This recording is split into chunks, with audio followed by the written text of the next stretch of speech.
Good morning, everybody. Thank you for attending today's webinar. We, this is the Stanford Healthcare Nurse Residency Program Interview Preparation Webinar. I'm Leticia Cortez, and I'll be facilitating this webinar today. We ask that you please mute your microphones and also ask to hold all questions following this presentation. There will be dedicated time for a Q&A session where you will have the opportunity to ask a panel of nurse residents questions directly. Note this webinar is being recorded, and the recording will be posted to our careers page within 48 hours. So we have some objectives for you today. So you, as a participant here, at the end of this webinar, you'll be able to describe the Stanford Healthcare Nurse Residency Program interview structure. You'll also be able to identify key features of behavioral style interviewing and recall strategies to successfully prepare for behavioral interviewing. I'd like to take the opportunity to introduce the Nurse Residency Program team. So again, I'm Leticia Cortez. I'm a Nursing Professional Development Specialist here at the Center for Education and Professional Development, along with my colleague, Christy Norris. We are coordinators for the Nurse Residency Program, and Carrie Zoss, who is our Director of Transition to Practice Programs, including the Nurse Residency Program, here at the Center for Education and Professional Development. We also have our HR partner, Carly Day, who is a Senior Talent Strategist. As mentioned before, we're going to have a Q&A session following this informational portion, and we're excited to have 4 of our nurse residents join the second half. They're going to share their experiences in the interview process and in the nurse residency program. So we'll see them a little later. So a little information about who we are as a nurse residency program. So we've shared this slide in the past in our application webinars, but moving into the interview phases, we often get questions regarding the program. And some of those questions include questions on the nurse residency program length and participation. So our nurse residency program is a 12-month program. Applicants are hired into clinical nurse 1 positions and participate in the nurse residency program. Carrie, Christy, and myself don't hire you. You're hired by the managers who you interview with. We meet a minimum of 8 hours per month in a classroom setting, and these sessions are part of your working commitment, meaning it's protected time on your schedule. We also get asked about when you start working on the floor. So for this cohort that we're speaking about, cohort 42, has a start date of March 17th. Your orientation on the floor will start 1 week later on March 24th. We do always receive questions on salary and benefits. If you have a salary and benefit question or would like more information about the application process, I ask that you refer to our application webinar that was recorded in October of last year, and my colleague will put that in the chat.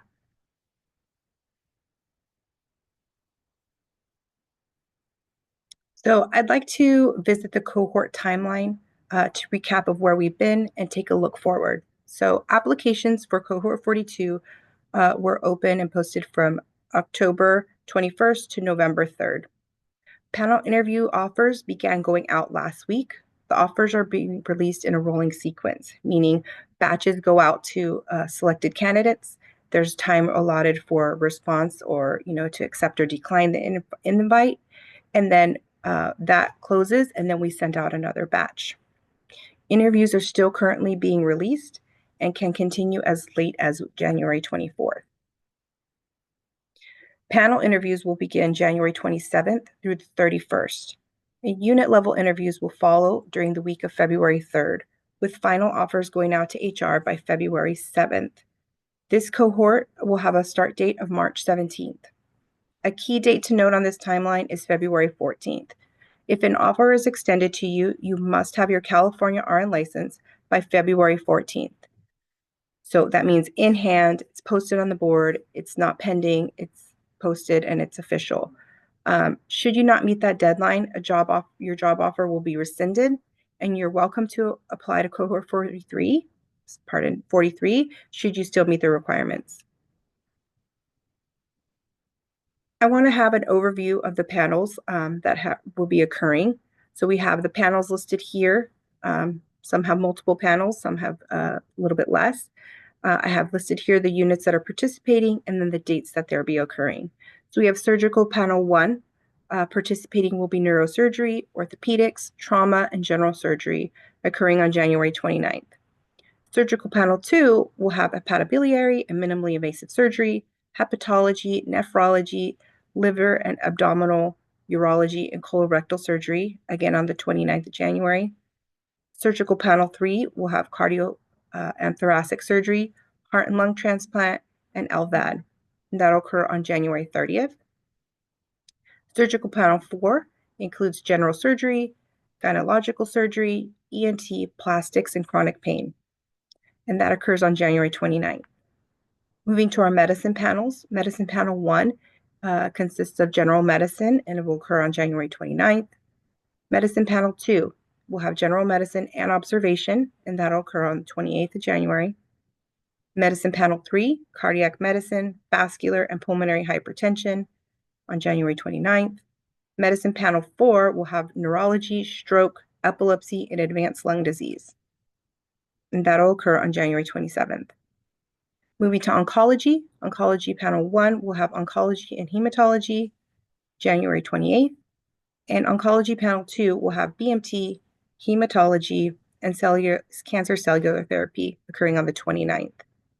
Float pool has its own dedicated panel and will occur on January 30th, and psychiatry, again, their own panel on the 31st. So this is something to look at. These are the panels that are interviewing, the units that are participating, and the dates they're occurring. Interview invitations will be sent out via email to the email address that was provided during the application phase. Once a candidate accepts the invite for the interview date and time, an auto-generated email will be sent to the candidate within 24 hours regarding the interview and corresponding Zoom link. So if you don't receive this auto-generated email, if you receive an invite, you accept it, and you don't receive the auto-generated email that we're speaking of, you contact newgradrn@stanfordhealthcare.org.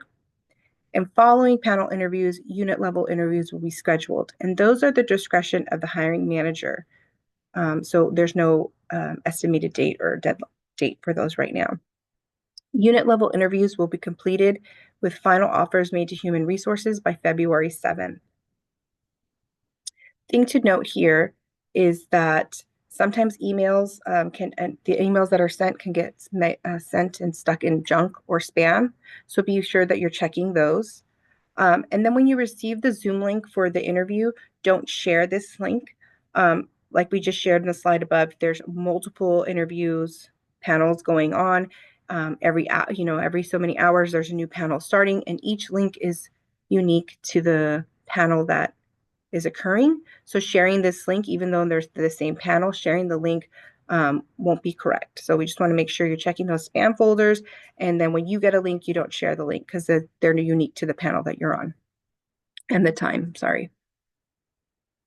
Okay, so we're going to review Nurse Residency Program interview structure. So there are 2 phases in the process of interviews here at Stanford Healthcare for the Nurse Residency Program. The first phase is the virtual panel interview, and that's going to be conducted.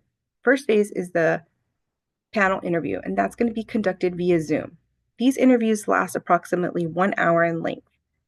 Participants for this include hiring managers for the departments on the panel. So if there are 2 units or 3 units on a panel, there could be 1 to 2 representatives for that unit on the interview. The panel can have a total of 4 and at times 5 prospective candidates. The interview will feature behavioral style interview questions. And due to the number of candidates being interviewed at this time, there's no opportunity for individual questions. At the conclusion of the panel interview, candidates are provided next steps regarding phase 2, which is the unit department level interview.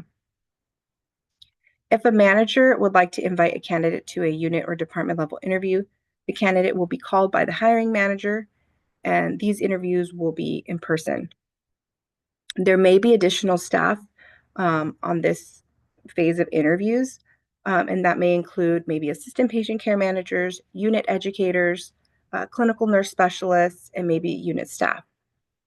The structure of the interview is at the discretion of the hiring manager. So at the unit level, it may be one-on-one with you and the team, or there may be another candidate, just 2 candidates with the team. The interview questions will be behavioral style in addition to candidate-specific questions. So depending on the department, the questions may be geared towards your capstone work or your experience, maybe your professional goals or your personal journey into nursing. At this point, different from the panel interviews, you'll have the opportunity to ask questions at this time. So we recommend, should you be invited to a unit level interview, you come prepared with questions that are important to you. So perhaps you want to know what makes a nurse resident successful on their unit, what challenges nurse residents face, right? Or what are some unit goals? What are you working on? What's important to this unit? Or you could even ask, what would staff say about this unit? Whatever is important for you to know about a prospective unit that could be potentially your first nursing job. So think about that and start to develop that of what you would want to know about a unit that you are being interviewed for. Okay, so let's discuss the panel interview process. You will be provided a Zoom link for the specific time you were scheduled. When you log in, you'll be placed in a waiting room, and you'll wait there until the facilitator opens the room or invites everybody in. My suggestion is you log in no more than 5 minutes prior to the meeting. Once everybody's brought into the meeting room, the interview, the facilitator will be providing an overview of the upcoming hour. Then the hiring teams on the panel will introduce themselves. Before interview questions occur, each candidate will have an opportunity to introduce themselves. So you can structure an introduction however you'd like. You can do a high-level overview of your resume. You can include where you went to school, any relevant work or volunteer experience, and any other pertinent information or relevant that you want to share. This is your opportunity not only to connect and share information, but also this is your opportunity to make a first impression. Often applicants don't prepare. They feel they just think that they can wing it. They also feel like maybe that we've been told that they don't feel like this is the time to infuse personality, when in reality, this is the perfect time to set the tone for how the rest of the interview will move for you. So it's important that you're organized with your thoughts, and the information you want to share be clear and concise. This response, in addition to the behavioral questions you'll be answering, it's important to keep them at a time limit of about 2 minutes. So practice ahead of time, let your best self shine, be able to infuse your personality. You can smile, you can thank the panel for having you. You could share any little tidbits about things that you're highlighting on your resume. So making sure it's organized, you're infusing some personality, and it's clear and concise, right? With 2 minutes in limit. After you have candidate introductions, everyone on the panel will be asked 4 questions. Interview questions are asked in a rotational sequence so that each candidate will have the opportunity to be able to be the first to hear and respond to 1 question. You will know the other 3 questions ahead of time because the other people on the panel have been asked it for the first time. After each candidate has been asked all 4 questions, the interview will conclude and next steps will be provided. Now that we've gone over the cohort timeline, interview panel, offer, and structure information, we're going to move into behavioral style interviewing. So don't worry if you've never had an interview that utilized this style of interviewing. Behavioral questions focus on a candidate's past experiences. So you'll hear questions phrased to prompt an example of your own experience, such as, tell me about a time when, or give me an example from your previous experience. Questions focus on a candidate's past experience because by asking questions, asking candidates to provide specific examples of how they've demonstrated certain behaviors, knowledge, skills, and or abilities. They focus on asking past experiences to get examples of how they've already demonstrated that. And why that is because this information serves as the best indicator or best predictor to determine how a candidate will respond given a similar situation in the future. Behavioral interviewing structure allows hiring managers to objectively compare candidates. Not everyone has had the same level of experiences, right? So this style levels the playing field a bit. So everyone could participate no matter the exposure they've had. So suppose you have a question and still feel that you haven't had that experience. We recommend not to answer with, I haven't had that. Instead, we recommend pause, think, and respond to the best of your abilities, right? So there are no trick questions. The questions asked are general enough that you've likely encountered or observed the situation or one similar in your vast clinical experiences in nursing school. So there's nothing there to trick you or to, prefer certain applicants over others. They're more general. And the panel interview, you're not going to get questions about tell us about the rate and ratio of compressions in a code situation, or they're not going to ask to describe ranges of lab values associated with certain conditions. Rather, the questions will sound more like, tell us about a time you had to respond to a patient who had a concerning clinical change, right? And clinical changes can include vital signs, right? Change in vital signs. It could include pain that's unresponsive to treatment, could include dizziness, increased work of breathing. So in terms of your response, it's not about how complex the change was for this particular example. Um, it's the focus will be on you and how you responded to the change. What were your actions? What was your thought process? That's what the focus is with these types of questions. So again, questions will be general enough that anybody who has completed a nursing program and had clinicals would have some experience or exposure to these situations and should be able to answer them with the focus being on what they did, what their role was, and what their thought process was. So this interviewing style allows interviewers to assess the critical areas of job requirements as well as those critical to our broader culture of our organization. So what that means is not all the questions are going to focus on clinical scenarios. They'll be looking at how you approach situations, how well do you work with and treat others, in addition to the knowledge and the clinical skills that you encompass. So we've gone over a lot of information in a short amount of time, and you might be asking yourself, okay, so where do I start, right? It's a little daunting. We recommend a three-part approach, starting with prepare, and then you practice, and you finish with perform. So we're going to start your preparation with the brainstorming activity. But before I move slides, I'm going to ask you to think of some qualities of a clinical nurse. If you have a hard time doing so, think of a nurse who's inspired you, or a nurse that you looked up to, that you've worked with, or who was your preceptor. What did they do well? What traits did they carry? And how did they perform? Like, what are things that you can remember very easily about them? So as you're thinking, we're going to move slides. So maybe the nurse you're thinking about was a great communicator who was always mindful of the time and tasks associated with their patient assignment, or they were really able to connect with people in a compassionate and caring way, right? Those are all traits that you can use in your preparation. You just need to tease them out. So in this diagram, we have some of the many qualities of a clinical nurse. You see here, we have teamwork, we have delegation, escalation, conflict resolution, prioritization. So when you're doing this preparation and you're brainstorming, think about experiences in which you've demonstrated these qualities. So times you worked on a team, you needed to delegate, escalated care, communicated an issue, a time you needed to resolve a conflict or reprioritize tasks or care, right? So keep them in mind. And remember, when you're thinking of these scenarios, that you're interviewing for a position as a clinical nurse. Many times, candidates use experiences from their current roles, maybe outside of healthcare or maybe in healthcare, but where the scope and intervention differ from that of a nurse. We want to encourage you to keep that at the forefront, that you want to focus on answers from a time you were functioning in the role of a nurse. So when you're in clinical, that is in the role of a nurse. So as mentioned previously, if you don't feel like you have an example that you can provide for the question, you could provide one similar. You can utilize an example from other experiences that highlight that trait in question. Of course, we'd rather you have some example rather than say that you don't have one. But again, you should have a majority of your responses should be in the role of a nurse.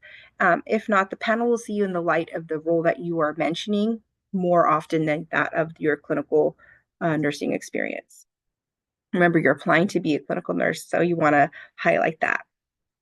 Okay, and now that you've found some experience, you have these clinical traits, you've thought of some examples of when you've performed them at a high level, you can start to ask yourself questions, right? Well, okay, well, what happened? This is the situation that I have for this trait. What part did I play in this?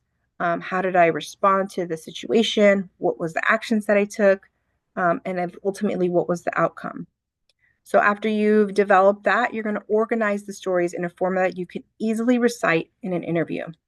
So the comparison here would be to organize each story in that of an ice cream sandwich.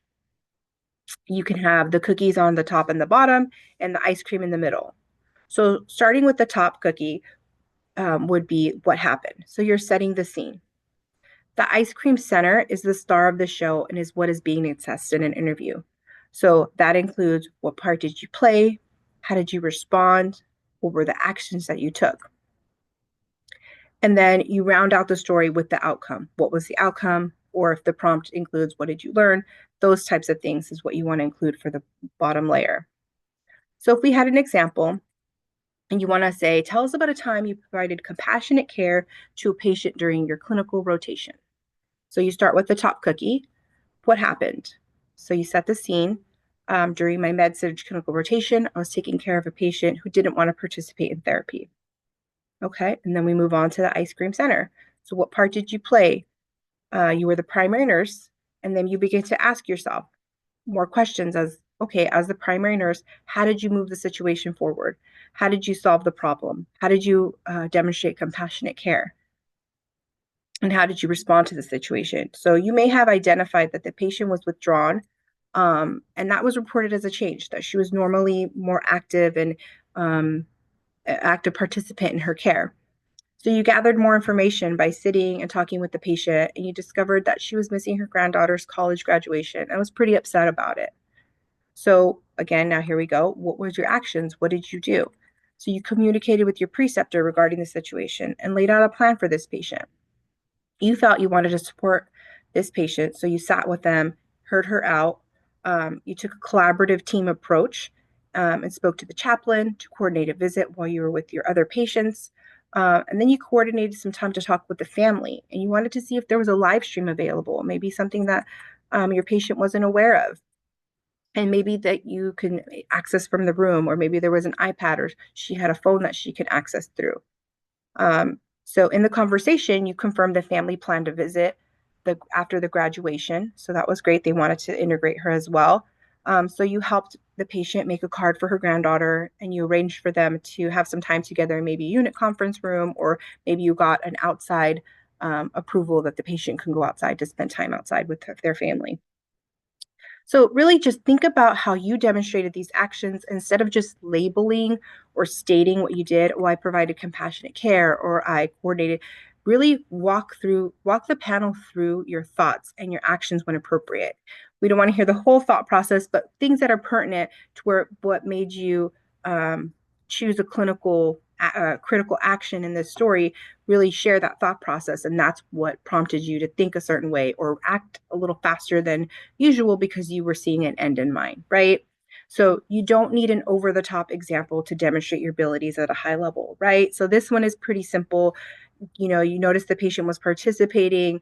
So you dug a little deeper, and this is about compassionate care. So you sat, instead of saying, well, I don't know what's their problem today, you really wanted to find out, like, hey, what's going on? So really sitting and talking. And then from there, you developed a plan to really be compassionate to what this patient was going through. So you're going to complete the story with the second cookie. So what was the outcome? Maybe the patient was uplifted instead of being sad about missing the graduation, and she felt happy to still celebrate her granddaughter's big accomplishment. So in this story, you notice that this answer, I demonstrated multiple qualities of a clinical nurse, such as advocacy, teamwork. There was compassionate care in there, effective communication and coordination. So when developing these stories, you can have multiple qualities woven through. It doesn't only have to focus on one, because this is what nurses do, right? So in the time of taking care of one, we're highlighting one question, we're still demonstrating all the different qualities that we have, and we're able to do them all within the time of, managing and juggling every other task with other patients as well. So it's okay that you're going to see multiple categories in there. You just want to make sure that you're highlighting the question that you're being asked about. And then another note, organizing each story in this manner will do a few things for you. So it's going to help you prepare clear and concise, well-developed responses. It's going to keep you on topic So making sure again that you're developing that middle part of the ice cream sandwich. You're keeping you at the center of the story. So you want to make sure as you're practicing and as you're developing, you don't start to drift off and say, oh, well, my preceptor did this, and then the therapist did this for me. You want to highlight what you did. So if you involved other people, it's okay. But as long as you were coordinating and you were delegating to them and you were seeking their resources, that you're still leading the story and you're still the highlight. Let's see here. And lastly, if you get lost while you're telling your story, you get a little, maybe we'll talk about distractions and how to prepare, but maybe something throws you off and you lose your train of thought. Having every story organized in this way and practicing is really going to help you jump back in should you get lost or distracted in the story. Okay. So now we're going to move on to practice. So now that you've prepared and you've organized scenarios that you highlight your performance as a clinical nurse, it's time to practice. Okay, so now you want to collect all this information. You want to have some scenarios before you practice. So you're going to review the stories and experiences so you feel comfortable with sharing them. So you choose stories that are not overly complicated, right? So if a story is hard for you to articulate, especially in 2 minutes time, it's going to be hard for hiring managers to follow the story as well. Again, we want to reiterate, you want to ensure you're the key player in these stories. So remembering to emphasize that center of the ice cream sandwich. Along with practicing, you want to create mock interview questions and select them at random. So ways you can do this, you can put down some questions on a piece of paper, put them in a jar. So you take those traits and you create a question for each trait. And you pick one at random. So you could put them in a hat, a Ziploc bag. If you have a little spare paper bag around, just put them in there. Make sure you fold it up so they don't fall out.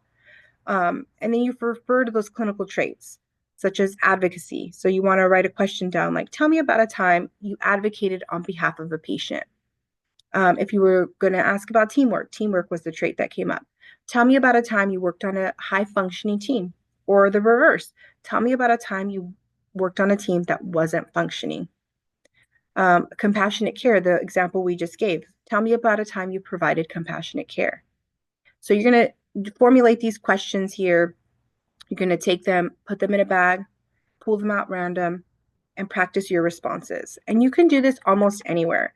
If you commute on public transit, you can recite these stories while you're on your way en route to work. You could practice in the car, maybe while you're waiting for your store order to come out and to pick up. Maybe if you're in the line waiting to pick up your kids and you're in the carpool line or the pickup line, you can practice then. These are all perfect opportunities that create an element of surprise and where you're limited by time, right? So the time pressure of 2 minutes makes a lot of people nervous, right? But the majority of the nerves that come with interviewing is when you don't know what to expect. You're a little bit thrown off. So, you don't know, like, oh man, what are they going to ask me? What questions? How am I going to respond? What if I don't expect this question? So practicing as to the best of your abilities in this strategy will really help eliminate or reduce the factor of surprise. Another thing you can do to practice is speak out loud in front of a mirror. So speaking out loud in front of a mirror is going to help you hear yourself and catch not only what you say, but how you say it. Because you could practice in the car, like we'll say on public transit, and maybe you're not speaking out loud because you're on a train. But when you speak out loud and you practice, you're going to start to catch things that and how you say them, and you're going to be able to course correct. You could also record yourself. So this will help you see how you present yourself and how you connect with people on the panel, right? How you're connecting with your audience, how you're using your nonverbal cues. It'll catch a lot of the ums and ahs. So if you're speaking it in your head, you don't catch so many. When you start to speak out loud, you do catch some. But when you record yourself, you start to really hear the ums, the ahs, the pauses, maybe where you're looking, your direction isn't necessarily on the audience. So recording is a really great tool, and it's very accessible now. We all have a recording device with us at all times, which is our phone. You could practice with a friend. So you could give them a bag of questions, the same questions you're utilizing, and you can have them pull them out and ask them. So then you're not focusing on the question, you're just focusing on listening to what they're asking you, right? And so that gives a little bit of element of surprise. And then you have them to give you feedback. They don't have to be in healthcare to give you feedback. They could say, well, what made you do this? Well, that was good, but they might have some questions, and it's great to have feedback and be able to have someone else give you their perception of your response. The more you practice, the more comfortable you will feel when you sit for the interview, and the more you're able to let your true self shine. And that's just really true, because all of those nerves are going to be put at bay, right? A lot of the nerves, that's what gets people, it stumbles them up. But by practice and preparation, you're going to be able to put that to rest a little bit and just be able to focus on your response and all the work and effort that you've practiced. And it's going to show, because your personality and your confidence is going to shine as well.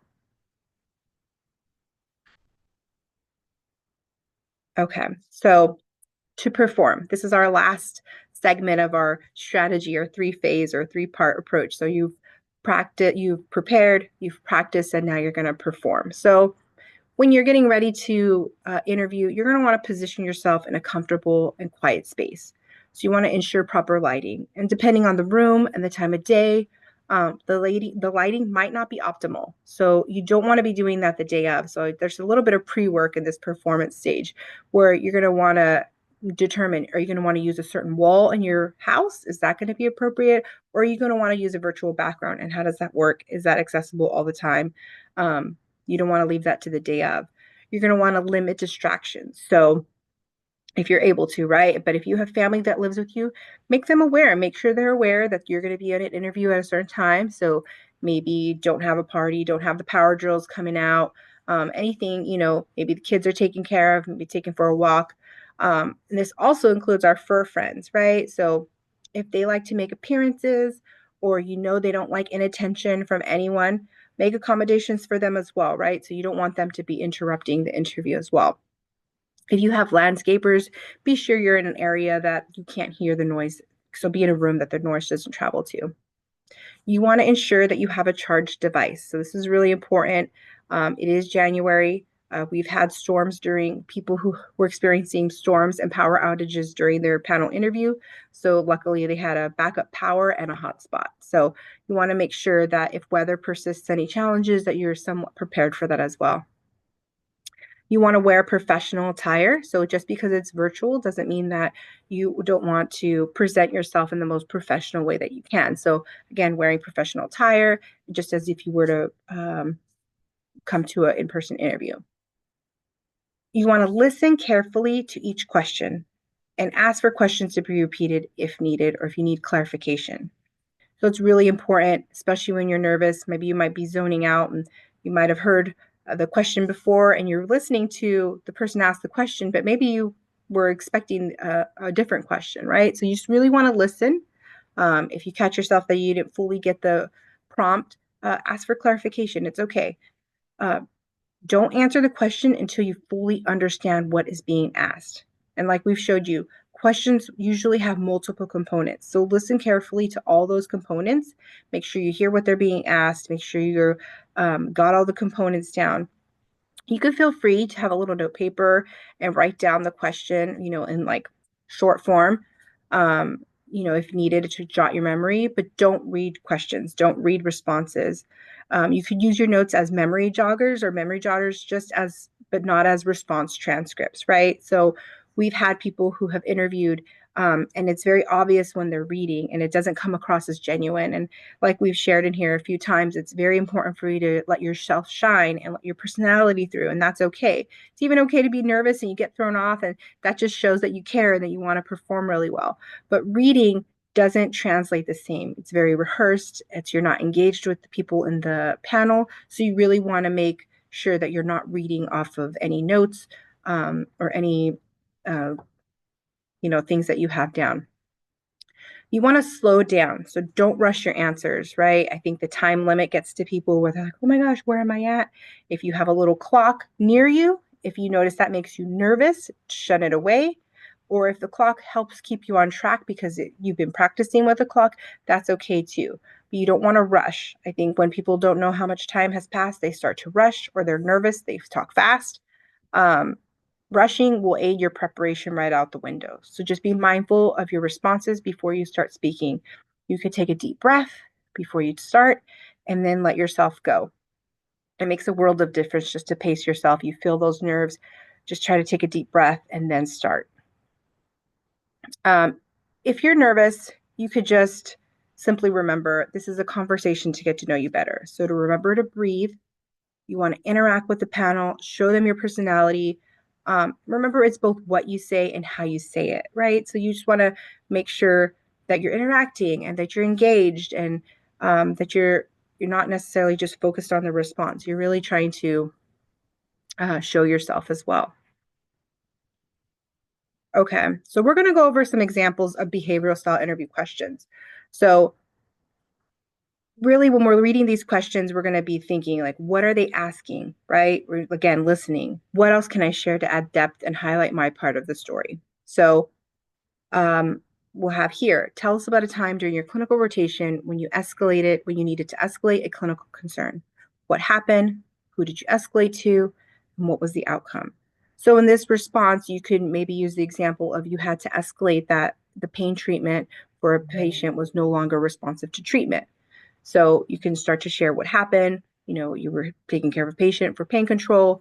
Um, who did you escalate to? But before talking about who you escalated, you want to give more information. So, what prompted you to determine the need for escalation, right? So, you were in your post pain medication assessments, you noticed that overnight the patient was, you know, in their pain range and they were okay with it, their pain stated goal. And then they started to creep up on that and started to trend that the medication was no longer working. So, with that, that prompted you to determine there was a need for escalation. Well, who did you involve? Why? And what was their role? Were you asking them for your resources? Were they helping you with your other patients? Who did you communicate the situation to, right? And how did you? Did you format your communication a certain way? Was it in person? Was it over the phone? Was it like a text app? Um, and while all this was occurring, did you need to educate the patient? Did you involve them in the care? And did you involve them of letting them know? Were they upset? Did they say anything? Were they aware that their pain wasn't being managed? Or is that what prompted you to really get moving is when they started to share their experience?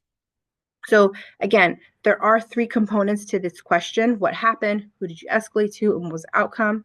So that component in the middle, we're looking at the cookie of who did you escalate to? You really want to develop that part and ask yourself those other questions. Because what are they asking they're asking about escalation, but there's so much information in that story that you want to highlight and tease out where you were effective and what you did to identify there was a need from the patient and then escalate that to get an additional intervention or to change the whole regimen outright. So looking at another question, tell us about a time you needed to communicate to a clinical colleague regarding a change in your patient's clinical condition. So again, what happened? What actions did you take? What was the outcome? So for this question, if we had a example of the patient was becoming nauseous and unable to tolerate PO medications, right? So what happened, we would set the scene and then we would highlight what actions did you take and follow up with what was the outcome. So with that, you know, you could say what you needed to communicate, but there's more to that story, right? What are they asking? We want to hear about your communication and the fact that there's a change in a clinical condition. So what was your communication style? What choice did you have? Why did you choose that style? How did you prepare? Were you a little nervous? This is your first time speaking to a doctor on your own? Was this the first time, or a provider? Was this, you know, you wanted to make sure that you were asking a full SBAR, so your recommendations were appropriate? Did you have to pivot? Did you have to make any changes? Maybe you initially your first go, you didn't share a complete story of the information, and maybe you had to practice, or maybe you're like, oh no, they're not understanding what I'm saying. Did you have to change the message that you were trying to give, and the message wasn't going through? So you had to adjust the way you were communicating, right? These are all things to ask yourself and really tease out to highlight the middle portion of that cookie. Another example is going to be about feedback. So tell us about a time you received valuable feedback to enhance your clinical practice. How did you respond? What did you learn from this experience? And how did you apply this feedback to your clinical practice? So maybe your preceptor in your capstone, or maybe just in any general clinical rotation, gave you feedbacks on your assessments and your bedside manner, right? So how did you respond to this? Were you Did you respond or did you react? Were you surprised? Were you offensive? Were you like on the defense? Were like, hey man, I thought I was doing a good job. Did you show gratitude? Were you thankful? Like you weren't unaware that your assessments were disjointed and maybe you didn't have the best bedside manner because you were focusing on getting the task done and weren't really including the patient, right? So that could be something that how did you integrate this feedback into your practice? So did you keep that in mind every time you entered a room? You were more participating and talking to the patient before you started the assessments? Did you change the way that you routed your assessment, from head to toe? Did you practice on some family members at home? What did you learn from the situation? So it's about feedback, but there's so much more about what you learned and all the work that you put in to enhance that clinical practice. It shows a lot of dedication and a lot of foresight. So again, these aren't rocket science, complex examples that we're giving, but really highlighting the part where you played and how you were able to perform at a high level. What was memorable? What was deep? What was like unique? What are things that you did? How was your thought process? That's what we're looking for in these answers. So some tips for success or some reminders that we can share. So be true to yourself. Allow the natural human-human connection to shine. Use nonverbal cues to engage with the audience and nod your head, smile. If there's something to laugh about, it's okay. Be proud of your story, right? Remember, what makes us different is what makes us great. So when I say be proud of your story, I don't want other experiences that you may hear in the interview from other candidates to diminish your story or your experiences, right? So remember, maybe you feel like you want to be proud of it, you want to own it because it's all about your unique experience and that's what makes your story unique. What was your thought process? What was your take on things? What actions did you take? So maybe you feel that you didn't have certain experiences or you're not as great as another candidate. Don't be discouraged. Remember, it's how you responded to these situations that really and how did you make the most of it, right? So that's what we're looking for. So please do not get discouraged during an interview when you hear other responses. Remember, what you say is equally important of how you say it. So being cognizant of the way you're speaking and the way you're portraying a story and all the breaks and the pauses that you're taking and really just being engaged in that story. If nothing else, remember this: an interview is simply a conversation of us trying to get to know you. Do not make it bigger than that. That's where you flub up and you hinder yourself from really letting yourself shine through. That is going to conclude how to prepare, practice, and perform for an interview. We're going to move on to our Q&A session. So we hope you found this information helpful and that we were able to answer some of the questions that you may have. We understand that you might still have additional questions. So today I want to provide the opportunity for our nurse residents for you to ask our nurse residents questions related to the interview process. Before we start that, just a few things. We want to recap some of the information. So invites are still being sent out. Panel interviews will be virtual. Unit department levels will be in person. You can only interview for one panel. We often get asked, well, what if I don't proceed into a unit level for one? Can I be placed on another? We are interviewing 240 people. 1,500 people applied to the program, so there's not an opportunity to put people on multiple panels. Non-panelist questions, we want to ask, now moving on to the Q&A session. If you have a question that's not for one of the nurse resident panelists, we ask that you put that in the chat, and Carly and Carrie will help you with that. So I'm going to stop my share, and then I'm going to have Gabby, Jonathan, Kelly, and Austin introduce themselves. So I'll call on you. But we're going to ask you to share what school maybe your name, what school did you go to, and the unit you're currently working. And then audience, we're going to have you raise your hand, the feature in Zoom, and then I'll call on you, and that's how we'll do the Q&A session. So I'm going to stop the share. Okay, great. So we're going to start with Gabby. Can you introduce yourself to the group? Hello, everybody. My name is Gabby Avila. Can you all hear me okay? Yeah, okay. I'll be graduating the nurse residency program in March, so very excited about that. I work in B2, which is med surg combined with IICU, and I'm happy to be here today. Thanks, Gabby. Jonathan, can you introduce yourself? Hi everyone, my name is Jonathan. I went to San Jose State. I graduated in December of 23, and then I work on J6, which is cardiothoracic surgery. So hopefully I'll see some of you there. Thanks, Jonathan. Okay, Kelly, can you introduce yourself? Hi, my name's Kelly Robinson. I went to Drexel University, which is in Philadelphia, where I'm from, and I work on M6, which is advanced lung disease. Thanks, Kelly. Austin, can you introduce yourself? Hello, hello. Hi, guys. My name is Austin Caldwell. I went to Arizona College of Nursing. I work in the float pool currently, and I'm excited to be here. Ask away. Thanks, Austin. Okay, so we're going to start with people with their hands raised, and I'll call, and then we'll get going from there. So, LJ, I see you have your hand raised. Do you want to ask a question? Hi, I'm Lyle.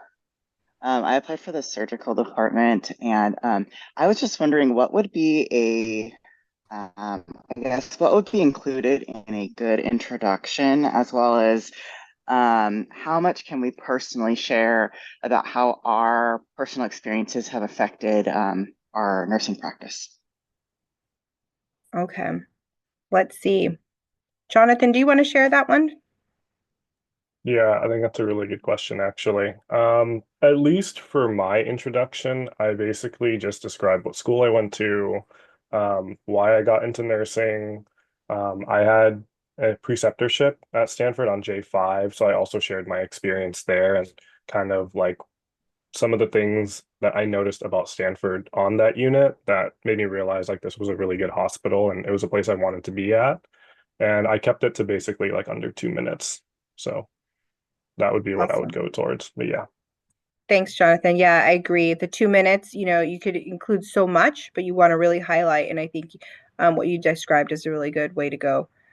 Katrina, do you want to ask your question? Yes. Hi. So I'm also uh, interested in the surgical units.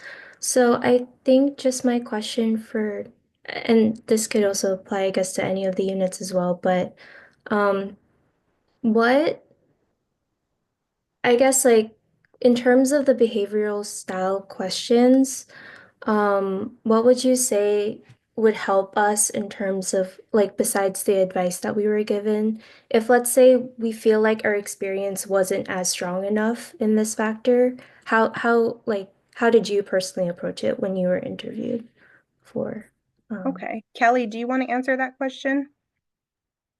Sure. So my best advice for you, if you is like Letty said, you have to practice. I can assure you that you will not advance if you do not practice.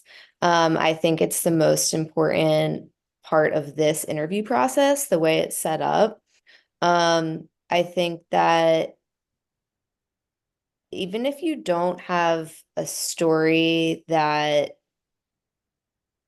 really exactly hits the nail on the head with the question that you're being asked, think about what they're getting at.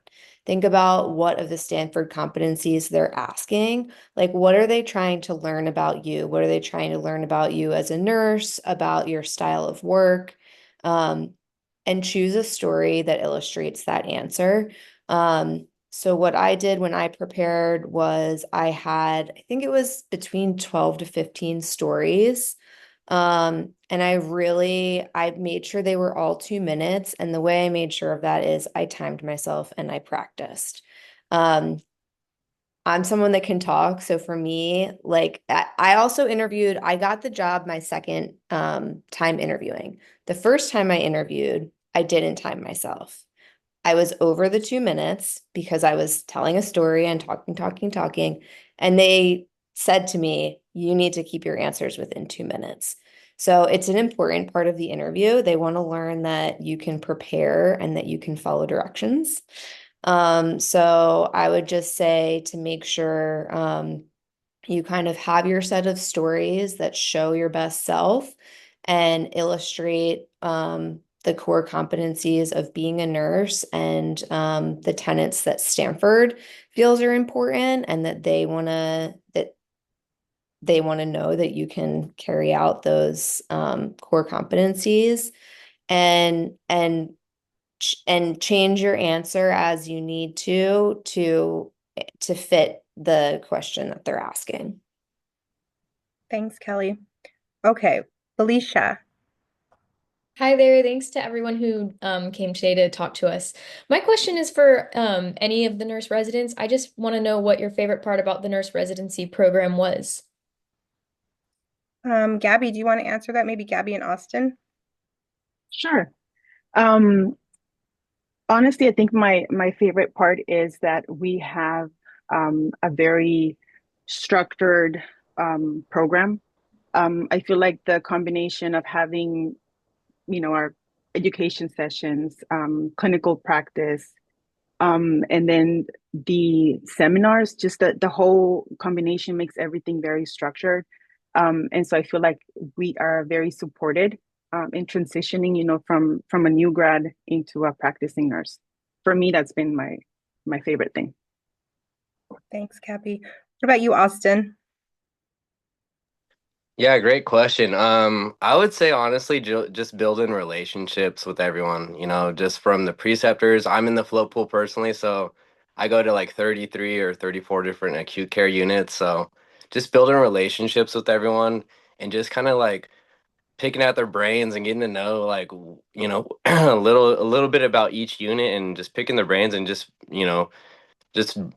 absorbing it all in. It's been a process, but I'm enjoying it all every single day for sure. Thanks, you. Austin. Deegan, did I say your name right? Do you have a question? Yes. So my question's for the out-of-state applicants who went to school out of California. How was the interview process for you? Were you guys a little more nervous being out of state? Maybe not. I feel like you have enough experience coming back into California where it's a little more high end, I feel like. So for my panel, did we have anybody who was from out of state? I'm not sure. Sort of. I guess that sort of applies to me. So I've been in the Bay Area for over 10 years. But I did do nursing school. I moved back to Philadelphia where I'm from for a year. I was licensed in Pennsylvania and I transferred my license to California when I moved back here. I think it's definitely challenging to I didn't do a preceptorship. That wasn't something that was offered at my school. I think it's something that's somewhat unique to the West Coast. And you just don't have as many connections or as large of a network. But ask your friends, ask your parents' friends, ask, if you had any experience as an EMT or working at a SNF. Just try and talk to as many people as you can. For me, it ended up not mattering, but it's not, having a preceptorship at Stanford doesn't guarantee you a job at Stanford. And having zero clinical experience on the West Coast also doesn't preclude you from having a job here. So it's more about what you bring to the table and less about where you had your training. Thanks, Kelly. I hope that's helpful. Yeah, for sure. Vish, oh my gosh, Vishkana? Oh, I said it wrong. I'm sorry. That's okay. It's kind of difficult. How do you say it? Vishaka. Vishaka. Okay, great. So I was just inquiring about the interview content.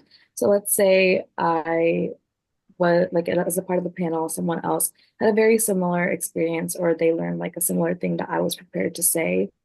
How would you go about navigating that or what kind of tips do you have to prepare for that? Jonathan, would you have a tip for that? Truthfully, I would still go ahead and just share whatever you've prepared. I think that whatever you have to say, you're going to say it in a different way from like however that other person is talking about it. even if the experience seems similar, just you sharing it in your own way, I think is important enough, and the managers will recognize that. Like they're not going to sit here and think like, oh, that girl totally copied her answer. Like that's not the way that they're going to see you. So I would just go ahead with whatever answer you have prepared. Thanks, Jonathan. Okay, Alexander, do you have a question? Yeah. First of all, thank you guys for coming to talk to us today. My question's for Austin. My first choice for interviews was for float pool, and I just wanted to know how your experience was with the interview, and then what's been the most challenging thing for you since you started working in the float pool. Yeah, thanks for the question, Alexander. The most difficult part for me, obviously, is just being floated to all the different units. They all have their own culture. Everything's different. One day you're at lung transplant, the next day you're at kidney transplant, liver transplant, right? The next day you're at neurosurgery. So just absorbing everything and just trying to also be just being a new grad alone is difficult in itself, right? But I would say that would be probably the most difficult part. But the best thing about Stanford is that everyone is so supportive. They never judge you. Like you're not gonna know it all. You know, like that's one thing you got to tell yourself too is like, hey, I'm a new grad. I'm not gonna know it all, and you just got to be accepting of that. And once you're accepting of that, and you know you're not gonna know it all, then it all works out for you. You know, and you just tell your float nurses, you're like, hey, I don't know X, Y, and Z. Could you help me out on this? And they're always so welcoming, and they're always going to be like, of course, I got you. So I would say that was probably the most difficult part. But even till this day, I mean, I'm absorbing so much every day, and I'm learning so much every day. So it's still an ongoing process, and it'll be continuing to be an ongoing process for a while. So yeah, thank you for the question, Alexander. Yeah, of course, man. Thank you. Thanks, Austin. Okay, Jacqueline, do you have a question? Yes, thank you. Can you hear me okay? Yep, can hear you. Great.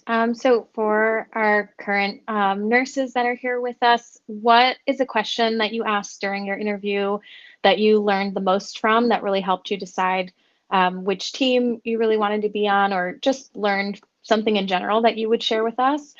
And or when you were finally on your unit, what is something that you learned about your unit that now thinking back and advising us, you would say that's something I would really ask about to help you decide which unit you'd want to be on, or where is a good fit for you? Oh, excuse me, my watch wants to talk. Let's see, Gabby, did you want to answer that question?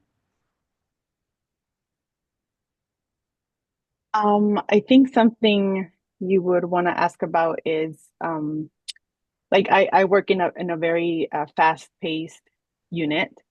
And so I know that, you know, as new nurses, time management is always going to be one of the challenges we face.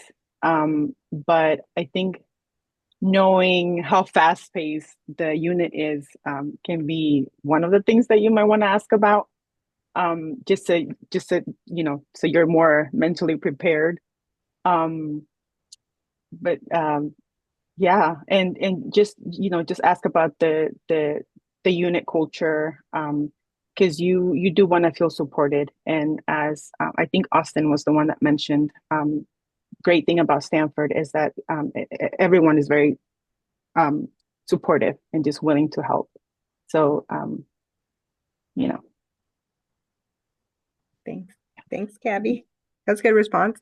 Okay, Amaya, do you have a question? Sharing your experiences, kind of piggybacking off of what you mentioned about support. I'm curious to know what resources you're able to utilize, or like who you found to be helpful to go to when you're like in a challenge or looking for some support or help. Austin, do you want to answer that question? I'm sorry, could she repeat that one more time? I was responding to Carrie, sorry. No worries. I was just curious. A few of you have mentioned how supportive you felt during your experiences in the new grad program. And so I'm just curious to know what resources you've utilized or what things you've been pointed to kind of help with any sort of challenges you faced or things you're curious about. Yeah, absolutely. A big resource for me has been using the charge nurses. As a new grad in the float pool, they're like your best friends. You're gonna always have to like pick their brain and say, you know, hey, this is something new to me. I haven't done this before. Could you go ahead and walk me through the process? And they're never going to tell you like, oh no, I'm too busy for you right now. No, I can't get to that right now. They're always going to be so welcoming and be like, of course, I got you. A second resource that I've been using is my preceptors.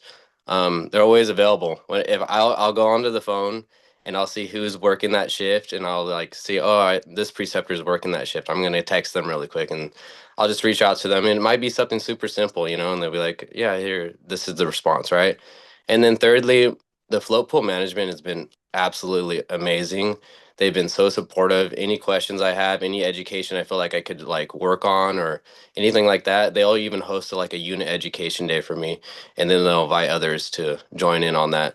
And then let alone Letty and Carrie have, and you know, Christy have all been super supportive, and the seminars have been amazing. So they're a huge resource for you as well. So you have so many resources. I mean, it's almost endless. So yeah, for sure. Good question. Thank you. Yeah, you got it. Letty, Tekla. if I can add into that.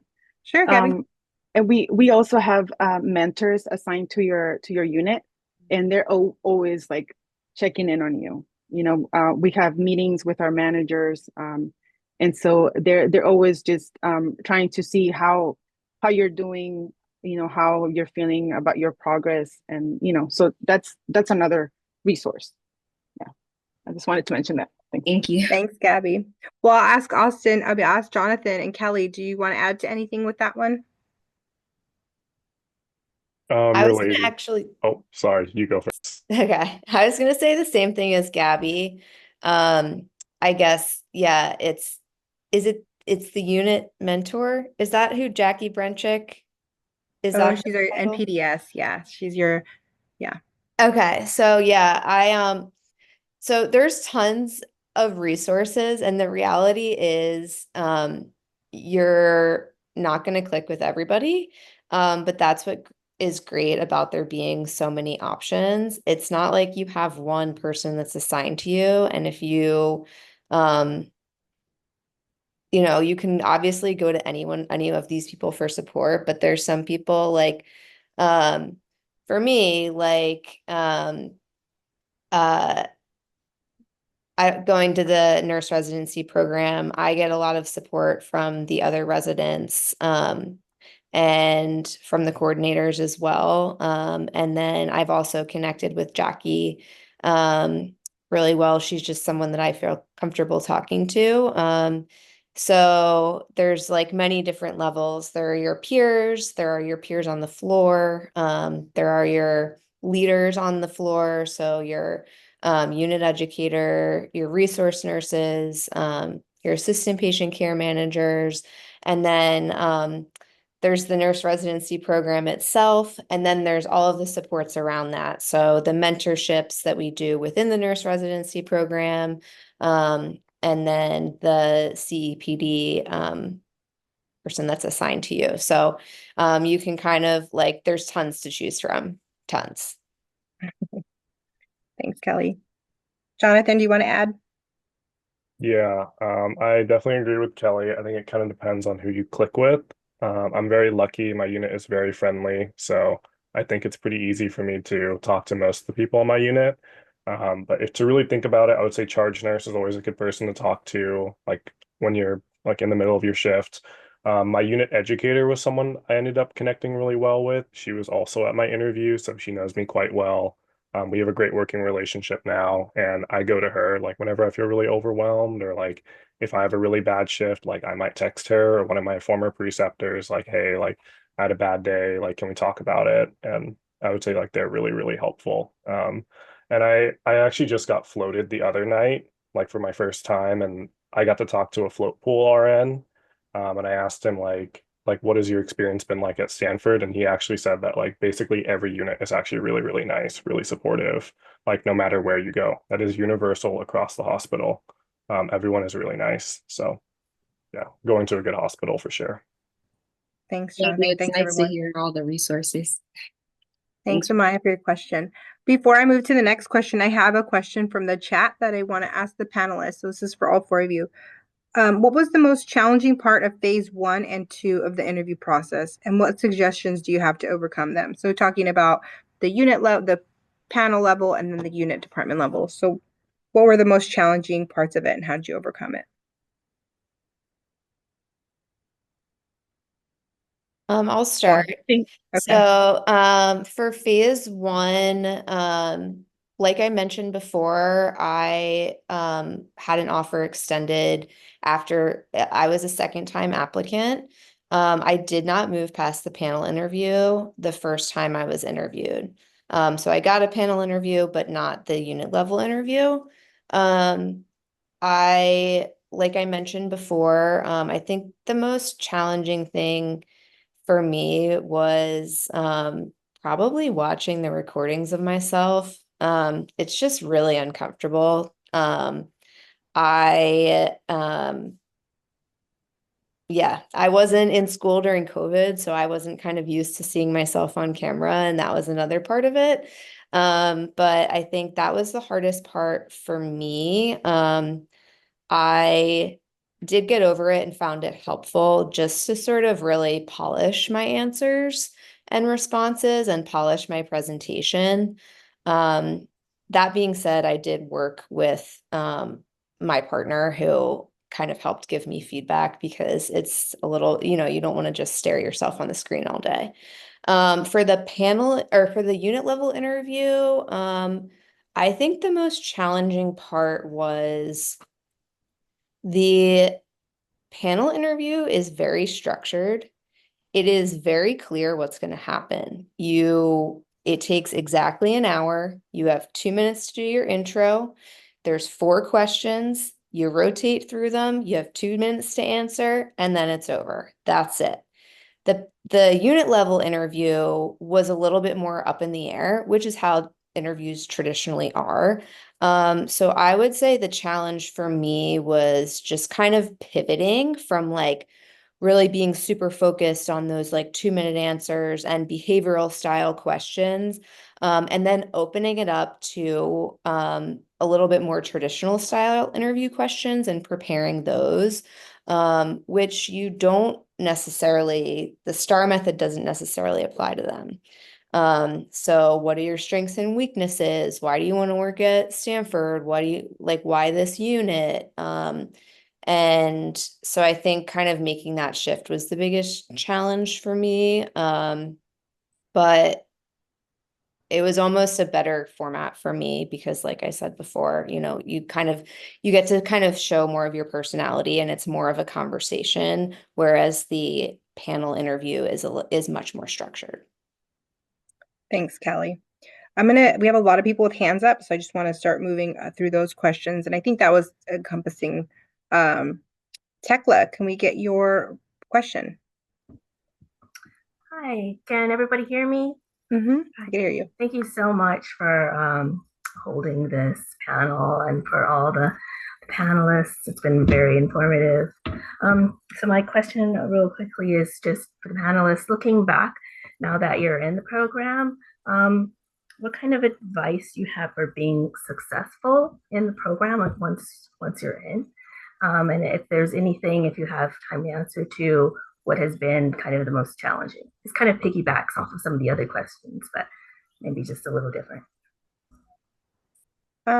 Before we answer, I want to see maybe Austin, can you answer that? Well, we could answer it, but we want to make sure we keep all the questions targeted to interview, right? So that the experience in the program is important, but we're just looking at 20 minutes of time. I want to get to everybody's questions on interview. So Austin, can you answer hers? And then just for everybody else with their hands up.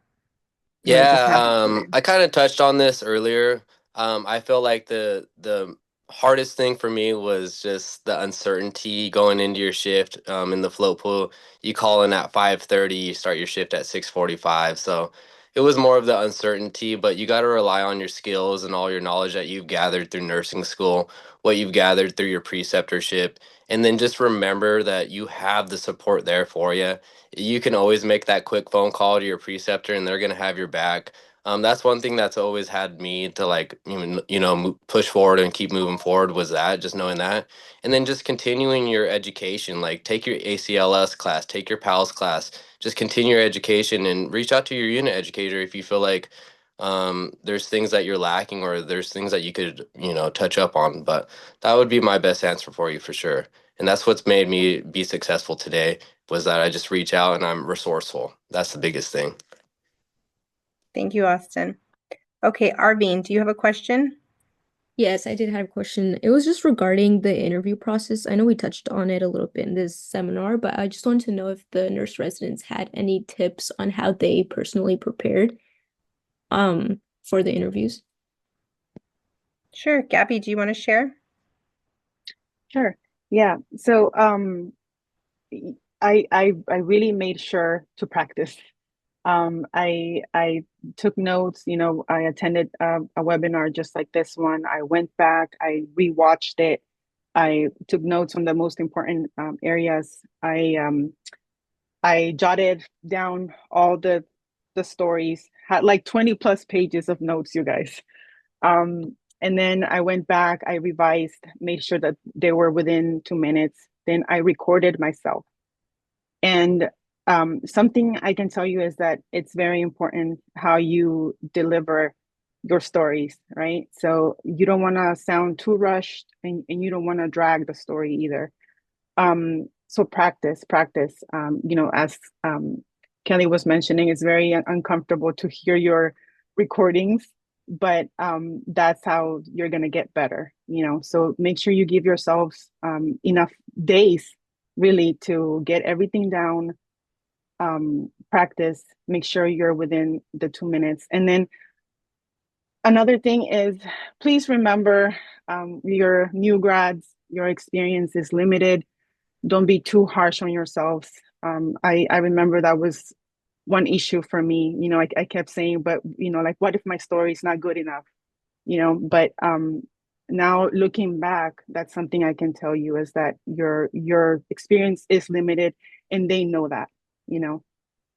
So yeah, just prepare, practice, give it your best, approach it with honesty, showing who you are, and with preparing yourself. Thanks, Gabby. Okay, Joanna? Hi.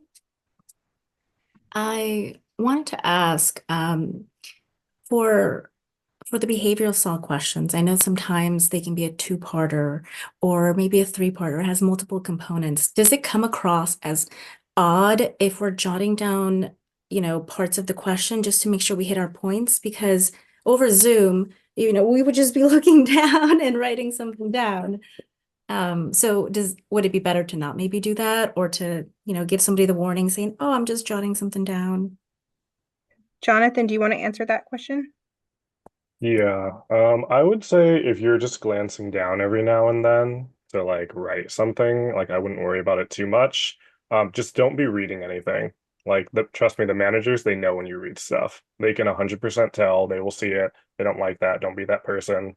Just, like go off of your notes. That's okay. You can glance at every now and then. You can like jot something down, but try to keep eye contact with your screen, with the camera, like just whatever it is, just don't be reading off anything. Like that's my number one tip to you. Thank you. Thanks, Jonathan. Yeah, it's okay to take a note to remember all the prompts, but yeah, past that, I would say exactly what Jonathan said. Okay, Jamie, where's Hey, Jamie? yeah, I Answering have a correct? question about like the interview for the unit. So I know in the chat I saw that there's some people that is coming through out of state. And what if like we're gonna be out of state at the moment for the unit interview? So I was wondering if there's a way that we can communicate with the unit manager beforehand and ask to see if there's any accommodation that we can do. I'll answer that one. So that's all at the discretion of the hiring manager, right? So let's first get past your panel interview, and then should you get called for a panel interview, a unit department level interview, that's something you can communicate at that point. It's great if you already have, if you try to make accommodations and be available during the time that we give, but again, life happens. So if you already have pre-existing plans, but that's something that you can communicate at the time of the hiring manager calling you to invite you for a department level. Okay. Do you think it's appropriate to ask the managers right after our first round? Like just like I'll be like, I have a question. What if like we're not gonna be here around this time? or do you think we should just like expect to wait for a call? Well, there's no opportunity for questions during panel interviews, so that wouldn't be an option. And I would just wait until you get called, and then that's when you would communicate that. Okay. And then it's just gonna be for sure before the 7th of February, right? That's when the offer will be made by That's HR. when final offers will go to HR. Yes. Okay, sounds good. Thank you. Thank you. Lauren, do you have a question? Lauren, I was just curious for all of the new graduates about something maybe that they were nervous about that they feel more confident about coming out of the interview process or even the new grad program process. If they could share that a little bit. Let's see, who wants to share that one? I feel like all four of them can answer. Who has something this question jumps out at them? I can take this one. I would say that what Letty described earlier in terms of interview prep is almost verbatim what I did to prepare. I'm guessing most of my colleagues did something similar. Keep writing answers to those behavioral questions, keep practicing them. It's really important you do that just so that you can hear what you sound like because people speak differently from how they write. So it's important that you're like reading off of your document, but then you're learning the way that you say it so that you can present it in like a natural and like comfortable way for yourself. So I would say that once I finished the interview process, I felt a lot more comfortable like speaking about my former clinical experiences, what I learned from them, and basic like what I'm taking forward with me after that. Thank you so much. Thanks, Jonathan. Okay. Newer colleague? I'm sorry, I know I missed a No, component in there. How do you say your name? I'm sorry. Nurhalik. Nurhalik. Okay, I got it. Okay. My question for the other resident nurses, the four resident nurses, is during your interview process, I know you did the most that you can to prepare and all that. But during the process, did any of you feel like your anxious level has like risen? And during that process, what did you do to like stay grounded? Austin, do you have do you have a response for that one? Yeah, great question. I think prior to the interview itself, a lot of uncertainty starts arising, right? You're like, what if they ask me this? What if they ask me that? And Letty was speaking on that earlier. But one thing you got to remember is that you prepared for this. You put in the time, you put in the effort, and that's going to shine through in the interview. You got to believe in yourself because if you don't believe in yourself, they're going to read that, and how are you going to have anyone expect, to believe in you if you can't even believe in yourself? So you definitely got to believe in yourself. Also, the preparation is huge because candidate A, let's say he's monotone, he's robotic, he's overly scripted, right? But then there's candidate B, he's enthusiastic, he's smiling, he's genuine, he's passionate about his responses, right? That shows that he's prepared and he wants to be there, right? Another thing I would say was key for me is definitely time yourself because the 2 minutes comes by like this. Like it's so quick. I thought my responses were like, for sure under 2 minutes, and then I started timing myself, and I was at like 3 minutes and 30 seconds. So definitely start timing yourself. And then when you're in that actual moment, give it your 100% effort. The interviewer is going to see that you're giving your all, and they're going to see that. So it's going to shine through for sure. Great Thanks, question. Austin. Mm-hmm. Thanks. Josie, do you have a question? Yeah, my question's for Austin. I was just wondering what types of questions you were asked in the unit level interview and what do you think made you stand out?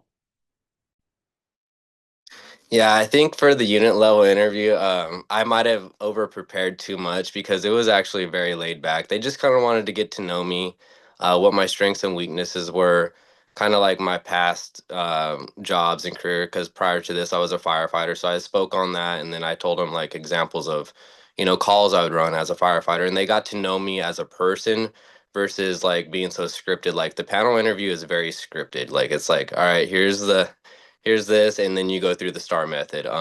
But the unit level, they just wanted to get to really know you as a person because ultimately, like you're going to be working with that person, and they want to just get to know how you are and if you're a genuine, authentic person. So it was a lot more relaxed, and that's what I can speak on.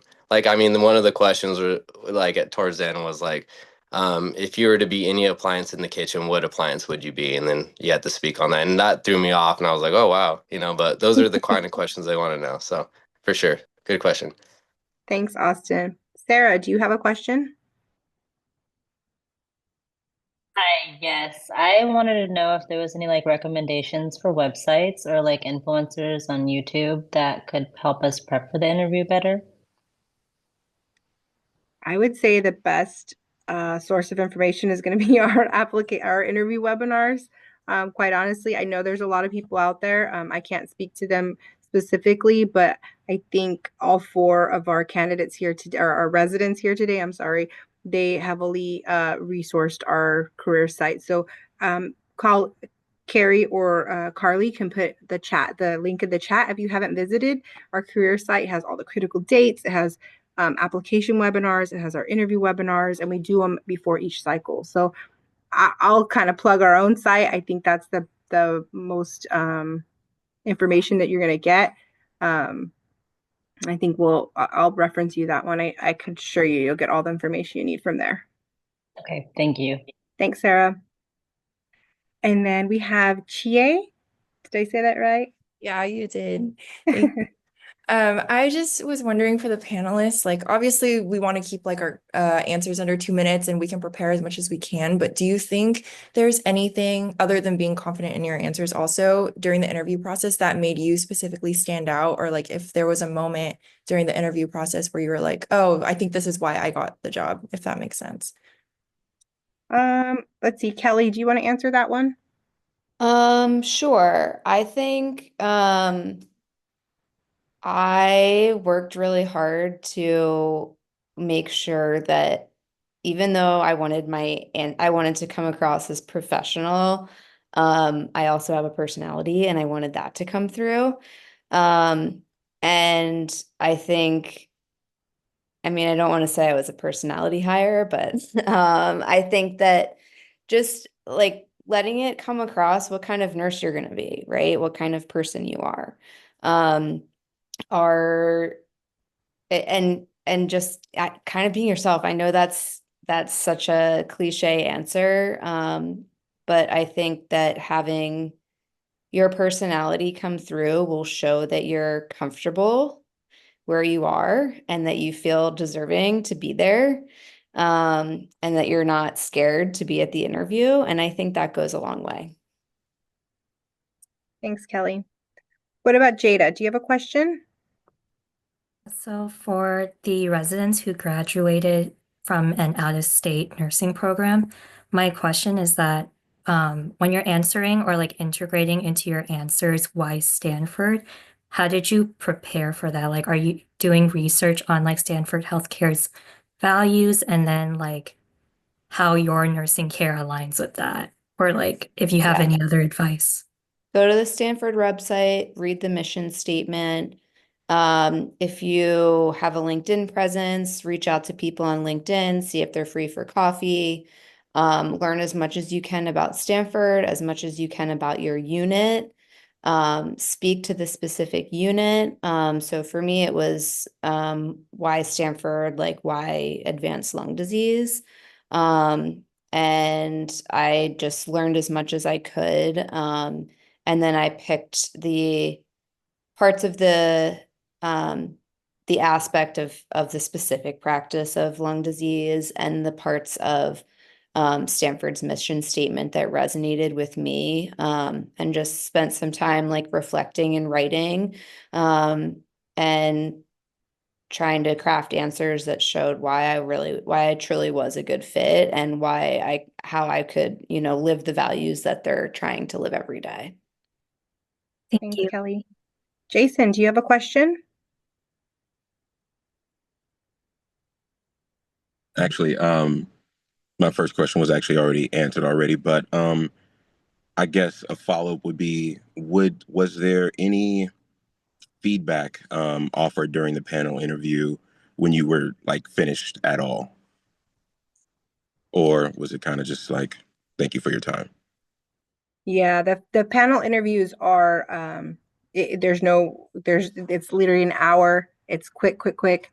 And then there's no opportunity for feedback at that time because you don't even get a chance to ask a question. I will say I got the feedback immediately after my first answer that I needed to keep it under 2 minutes. Okay. Cool. Anybody else? I typically that's how they are. So that's one that I wouldn't expect. But Gabby, Jonathan, Austin, did you guys get any feedback? If not, it's okay. No, I will say like one of the hardest things about the interview, especially the panel, is that you don't get any feedback at all on your answer. And then even during my interview, it was still like peak respiratory illness season. So all the managers had masks on, like you couldn't even see their faces. You had no idea if what you said resonated with them or not. They were just like staring back at you. It's not really until the unit level interview that you get to see a little bit more of their personality and you get to show more of yours. So definitely go for that opportunity. But during the panel level, no, it's very, very like scripted, structured, like we only have a certain amount of time. Right. Yeah. We're trying to give everybody as many people as opportunity to interview at that time. And let's see here. We have about 3 minutes left. So we'll go to Yvonne. Do you have a question? Hi. Yes, thank you for doing this and for everyone speaking. I appreciate it.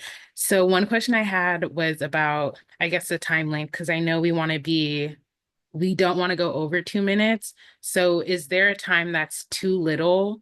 Like as long as you hit everything, it's okay? Or like, is there a time that's like too small that would probably not be good? Um, who wants to answer that? I'll start by I want to say you want to utilize as much of that time to because anything too short to where you're only answering those bullet points. I mean, you could fill up a minute and a half really easily with that. What would our panelists say as far as what would be too short? Or Yeah, did they I'll speak experience on that. anybody I on the mean, panel? I don't even think that will be an issue at all. Like the 2 minutes, you'll notice once you start preparing your answers, you'll notice that 2 minutes is like not enough time, if anything. I honestly don't think you would have to even worry about hitting that 2 minutes, because yeah, it's gonna come by quick. So you're for sure gonna hit the 2 minutes. That's my Yeah. response to that. And And if if you're at not, like a minute and a half, I think that's a good time as well. right. And if you're really short, like under a minute, or it's not necessarily the time, right? It's the substance of what you're saying. But I would ask yourself some more questions. Some of those questions that we were asking, like pertinent. Okay, what else are they asking? What else can I infuse? Is there any other way that I detailed? That would be a good opportunity just to reevaluate your response. Isabel. Hi there. I'm gonna be so quick. I know we're running out of time here, but I'm just Okay. so curious. What were everybody's jobs that are pertinent or related to nursing that they think help them get a shot at this opportunity Um, at Stanford? okay. Well, how about we can I think we have a diverse background of like previous career, second career. So I think we can round out this webinar with everybody sharing what their previous life was before nursing as far as their job role. So Gabby, do you want to start? Sure. I actually have worked as a waitress before, so time management, uh, you know, it's a big one. It definitely helped with that, and then also just interacting with different people, different backgrounds. So that helped a lot. I'm also a mother of two, so that also helps a lot. I think when it comes to time management and just managing stress overall. Perfect. Okay, Jonathan, what about you? I'm a pretty standard applicant, I would say. I came out of high school, went to college, did my prereqs. I had like maybe 6 months of experience as a CNA at like a county hospital. And then I just went like I graduated, went like right into the program. So that's my background. Awesome. Thanks. What about you, Kelly? My background is in publishing. I worked in news publishing for 10 years before I made the switch into healthcare. And when I was deciding where I wanted to go within healthcare, I worked as an ED tech. Perfect. Thank you. And then Austin, what about you? Yeah, I have about half a decade worth of EMS experience, ranging from being an EMT on an ambulance to being a firefighter down in Monterey County. So I have about that going on from my background, but I would say it doesn't matter what your background is because I met a barista and she's like one of the best bedside nurses I've ever seen. And she has a great personality and this is her first real career. So I would say like it doesn't matter what your background is, as long as you have a good personality and it shines through on the interview, you'll do well. Perfect. I knew we had that. I was like, I know I pulled a good group for that question. Okay. I want to thank everybody for coming. I'm going to hand over to Carrie. She's going to close us out. She has a few things that she wants to point out, but thank you so much, everybody. So thank you all for joining us today. I just want to thank our 4 panelists who did an amazing job for being here, and kudos to Letty for running another amazing session for all of you. The one thing that I will say is we get incredible applicants to our program every cohort. We would hire you all if we had 1,468 open positions, but if we did, that would be probably a different problem. But what I will say is that there are a lot of great residency programs within the United States. There are a lot of great hospitals who don't have nurse residency programs, but do a phenomenal job orienting and onboarding nurse residents. And so wherever you find yourself, know that we congratulate you and we are very excited to call you our professionals. So kudos to all of you on this journey. If you have recently graduated, congratulations. If you're prepping for your licensure exam, we wish you all the best. Reach out with any questions. Take care, you guys. Thank you for joining us today.